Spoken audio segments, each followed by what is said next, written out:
So you start by inputting your sales ID, which would have been indicated in your email, your username, which is your most likely your email address, like I said, would have been included in your email, and your default password as well.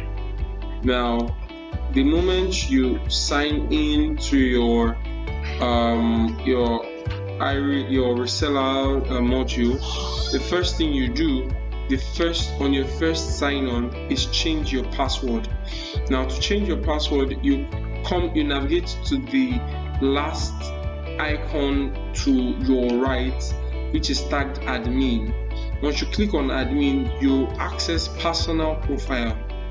Clicking on personal profile, it pulls up your data page. On your data page to the right, you see the change password tab.